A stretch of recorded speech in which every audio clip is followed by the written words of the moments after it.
Incluso dentro de las universidades se reconoce esa contradicción que surge entre lo que se aprende en las aulas y lo que sucede realmente en las calles. Esta contradicción, remitida al ejercicio del periodismo, encuentra un acercamiento incisivo, exagerado a la vez que preciso en Tinta Roja, de Francisco Lombardi. El elenco para esta trama, que desciende al subsuelo de la moral limeña, está conformado por un enternecedor Carlos Gasols. Fele Martínez, que ya había protagonizado Tesis de Amenábar, es ahora el ojo sediento de sangre y lágrimas. Giovanni Sizia aparece a la vez impulsivo y calculador, honorable y apto para todos los vicios. Sin embargo, es Gianfranco Brero quien absorbe toda la película.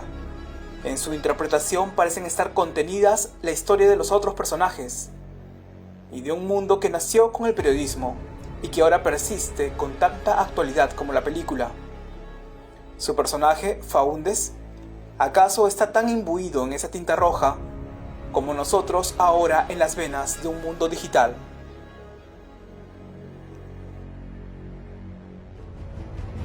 Antes que nada, quiero agradecerles profundamente por invitarme a esta entrevista, a esta conversación. Hablar de Tinta Roja es hablar de una de las películas más queridas para mí, además una gran película peruana, una película que a pesar de sus 20 años, siento, porque la he vuelto a ver, no ha envejecido. A pesar de que los contextos no son los mismos, la película sigue teniendo la potencia que tuvo en el momento que se filmó. Para hablar de Tinta Roja habría que hablar primero de la novela de Tinta Roja, escrita por Alberto Fuguet. Una novela interesante, muy potente, que funciona básicamente como una novela episódica, es decir, los diferentes momentos por los que pasa Alberto Fernández en su aprendizaje del periodismo frente a este monstruo, este hombre tremendo que es Saúl Faúndez. Lo interesante de la película, en primer lugar para mí, es el guión. Es decir, cuando Giovanna Polarolo agarra este contexto, estos personajes creados por Fuguet, les da una dimensión que desde mi punto de vista no tienen en la novela. Una dimensión que se mete en una historia muy específica. Acuérdense, en el año 2000, cuando se filmó la película, estábamos al final del periodo de Fujimori, donde había toda esta persecución a Montesinos, donde habían todas estas cosas que no se entendían muy bien, donde había además una prensa chicha muy potente, creada por el mismo Montesinos justamente para, digamos, opacar o distraer a la gente sobre las cosas que realmente estaban pasando. Entonces, meterse en ese contexto, hablar de la prensa chicha y contarnos además esta historia tan particular de un aprendizaje, de donde hay un periodista joven que quiere ser periodista pero que está pensando en volverse escritor, y un periodista curtido como es Saúl Faúndez, que se ha metido en el universo del periodismo, pero de pico y patas, por sus poros sale permanentemente la noticia. Entonces, el primer valor importante de la película, como digo, es el gran guión de Giovanna Polarolo, que lo adapta a nuestra realidad, a nuestro lenguaje, a todo un contexto muy particular. El otro punto fundamental es obviamente Pancho Lombardi, es decir, cómo Pancho dirige, tensa la película, la maneja de esta manera tan acertada. Pancho tiene maravillosas virtudes cuando dirige. Es un hombre que se adapta muy rápidamente a las circunstancias que hay. Las cosas en el cine pueden cambiar en cualquier momento y él es quien se encarga de darles forma. Y les cuento una pequeña anécdota. Por ejemplo, el personaje de Saúl Faúndez, yo le dije, Pancho, yo quiero que fume. Y yo no fumo. Y le digo, y quiero que el fumar sea un ritual para él. Eso se lo propuse. Y si ustedes revisan en la película el momento en que Faúndez va a reescribir la historia que escribió Alfonso, van a ver que hay todo un proceso de colocar el cigarrillo en la boquilla, colocarse en la boca, encender el cigarrillo antes de comenzar a escribir. Ese tipo de elementos que no estaban directamente en el guión se incorporaron porque eran parte de esto que le estaba dando una especie de dimensión física al personaje. Pancho nos ha dirigido con un acierto extraordinario.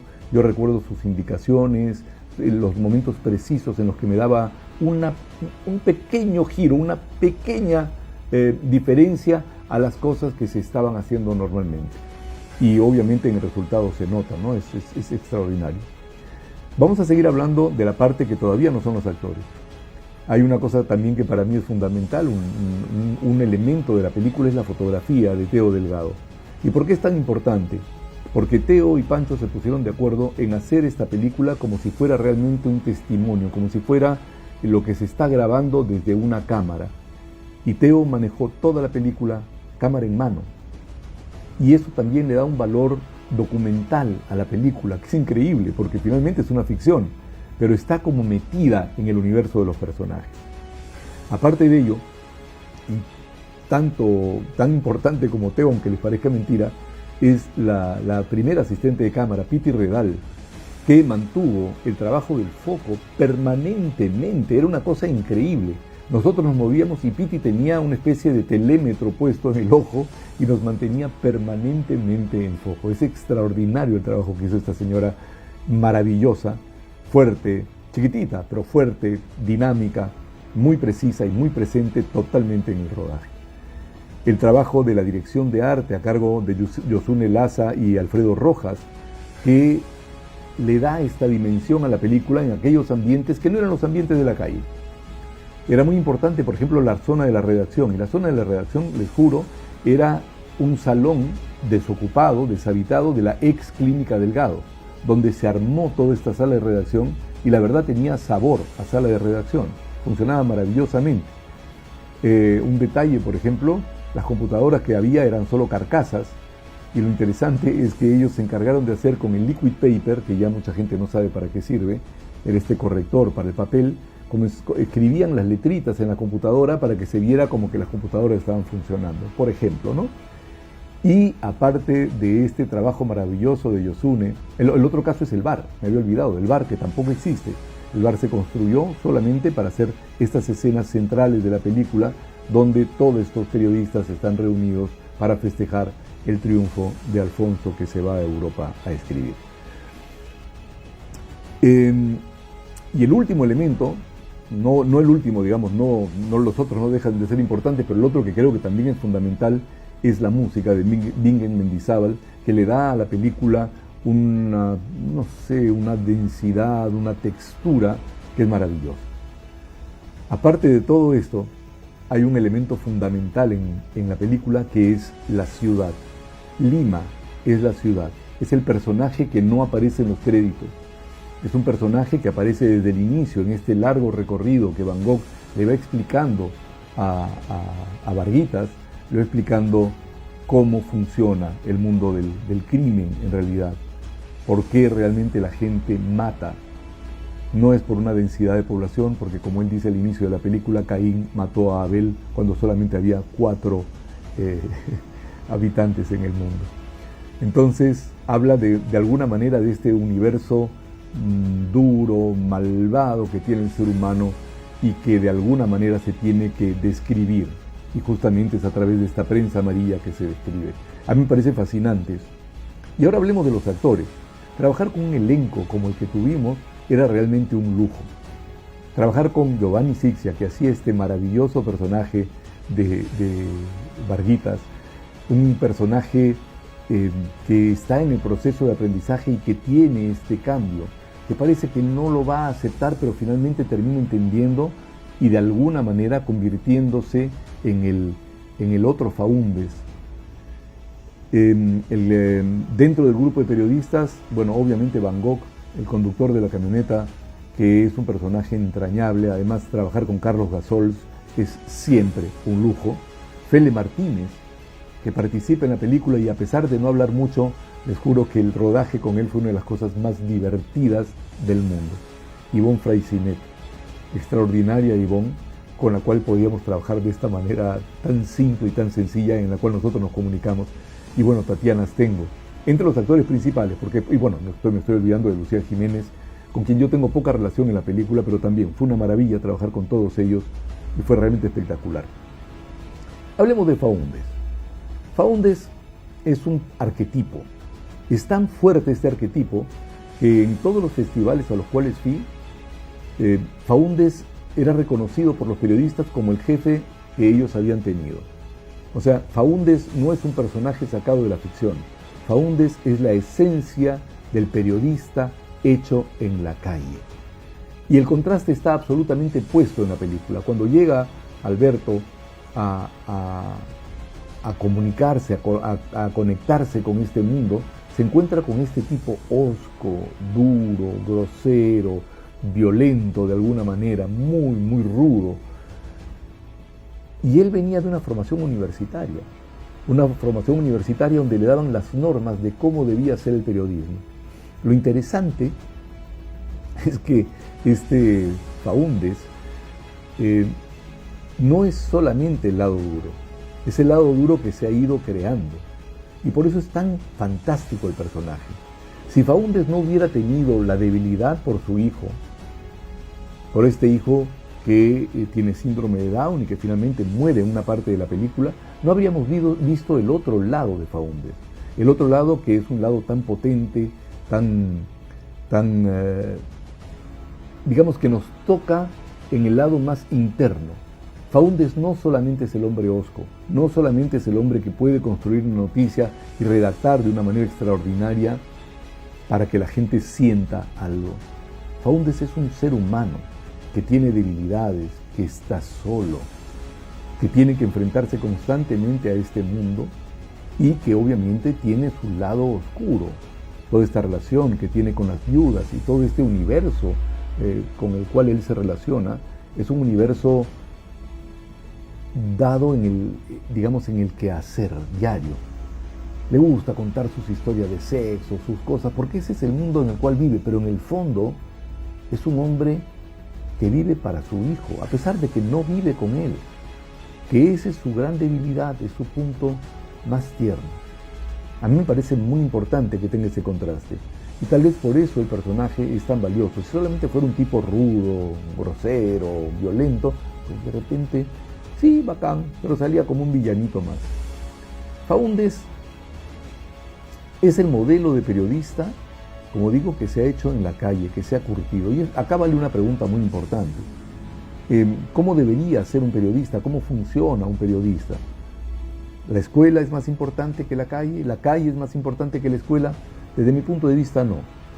No hay esa dicotomía. La escuela forma, nos da ciertos principios, nos da ciertas normas, cierta manera de hacer. Pero es la experiencia la que nos hace conocer realmente cómo deben ser las cosas. No lo pongan en el lado del periodismo, pónganlo en la medicina. Estudian, saben todos los procedimientos, pero en el momento que se enfrentan directamente a la enfermedad, como esta pandemia que estamos viviendo, por ejemplo, entonces tenemos que comenzar a utilizar algo más.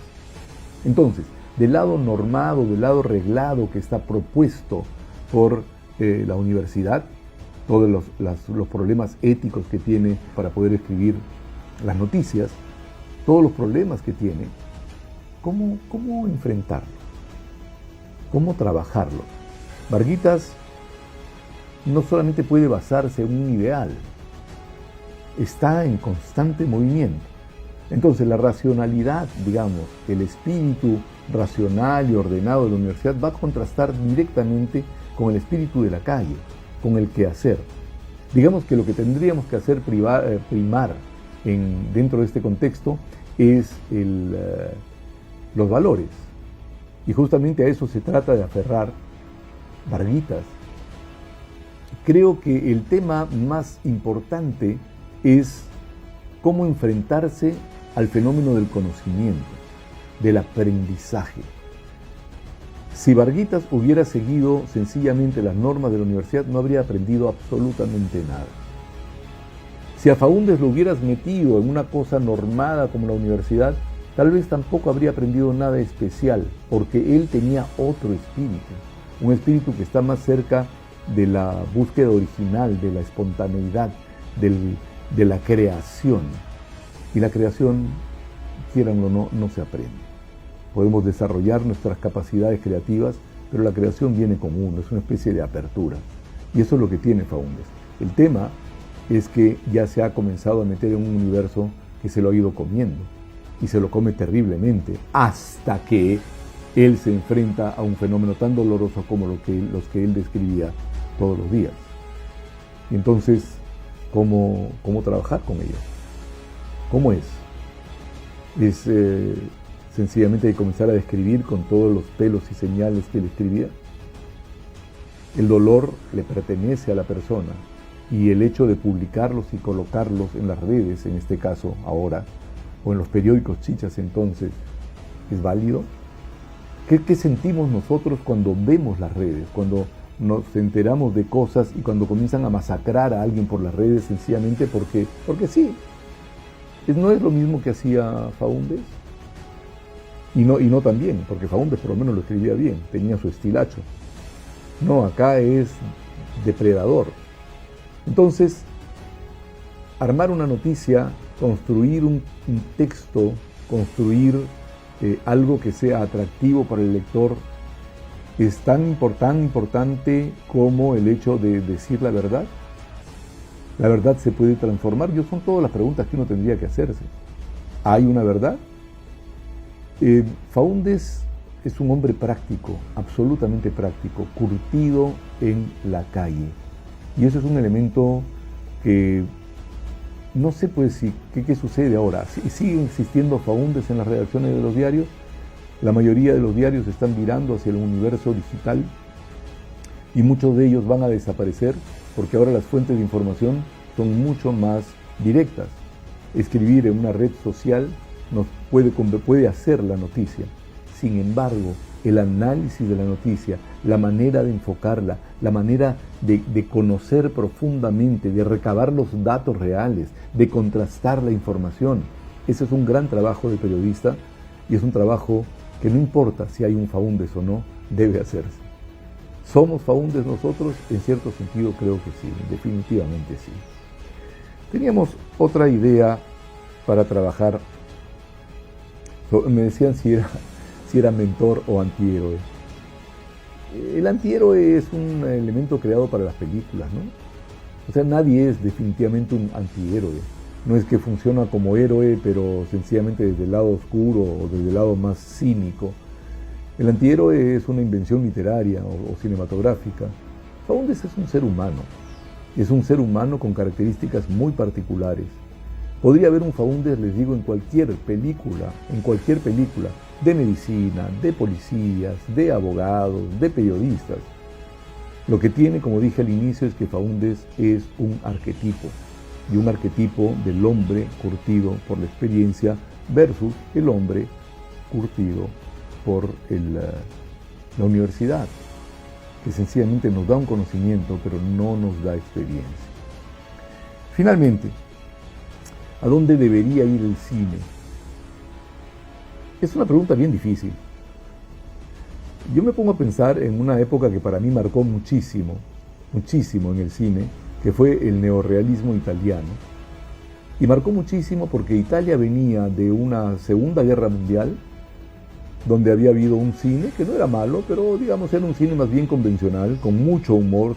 El neorrealismo, después, cuando aparece, comienza a hablar de Italia de verdad, la Italia que existe, la Italia que está destruida y que tiene que reconstruirse, que está llena de vicios, que está llena de cosas mal hechas, que está llena de burocracia, que está llena de pequeñas miserias. Pero lo interesante del neorrealismo es que lo hace con humor, que toca esos universos y los sabe trabajar, se sabe mirar. Yo creo que nos ha costado mucho llegar a mirarnos. Se partió de cosas como esa, el cine de los años 70, 80, tenía de alguna manera esa mirada, pero no tenía esta cuestión crítica, que es una cosa muy interesante que tenían los italianos. Era un cine de alguna manera más reflexivo. ¿Qué está pasando ahora? ¿Qué pasa cuando aparece una película como Retablo? ¿Qué pasa cuando aparece una película como Huayna o las películas de Claudia Llosa, Madeinusa y La Teta Asustada, cuando comienzan a contarnos de una realidad que está en otros espacios o dentro de nosotros mismos, películas casi documentales como Juliana y Gregorio, donde nos cuenta una historia de ficción, pero se meten en los espacios, digamos, más crudos de nuestra realidad. Yo creo que el cine debería hablar de nosotros, de diferentes maneras, con humor, en drama, en una policial, pero hablar de nosotros, tratar de no seguir los estereotipos y tratar de conseguir una manifestación lo más original posible. Tenemos buenos escritores, Ahora cada vez hay mejores personas que pueden escribir guiones. El guión hasta ahora ha funcionado siempre como una especie de receta. No, hay que arriesgarse. ¿Por qué funciona una película como Huayna con un guión muy simple, con una historia muy lineal, hablada en aymara, con planos muy largos, secuencias muy largas, y sin embargo uno termina la película y está sobrecogido? ¿Por qué una película como Parásito, esta película coreana que ganó tantos premios, funcionó tanto? Y la respuesta es bastante clara. El director ha puesto un énfasis especial en la vida de los coreanos, en Corea del Sur. ¿Cómo funciona? ¿Qué significan estos estratos, estas diferencias sociales? ¿Cómo se vive en este universo? Y crea además una historia de horror extraño, de un thriller, que nos habla de un universo que es visto por este director. No solo cuestión de hacer una película. El cine tiene que de alguna manera contar algo, y ese algo tiene que estar relacionado con nosotros.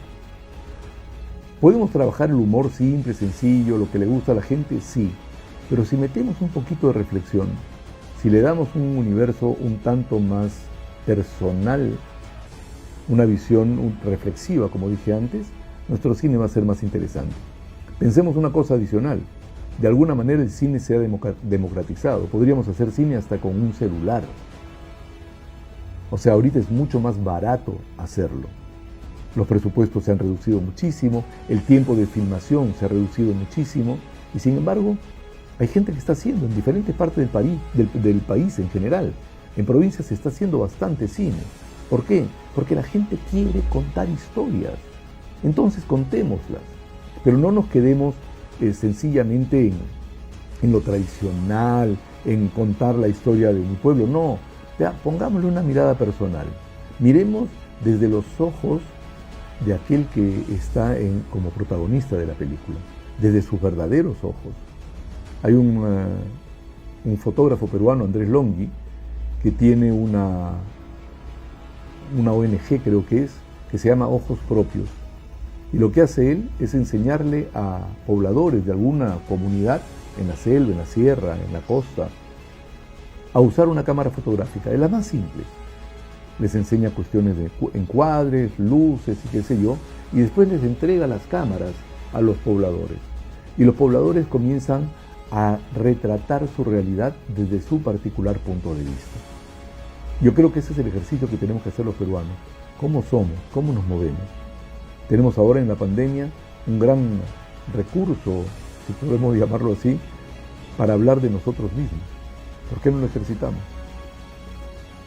Bueno, finalmente, nuevamente agradecerles por haber podido estar con ustedes, y cualquier error o incorrección que haya habido en lo que he dicho es culpa absolutamente mía. Muchas gracias.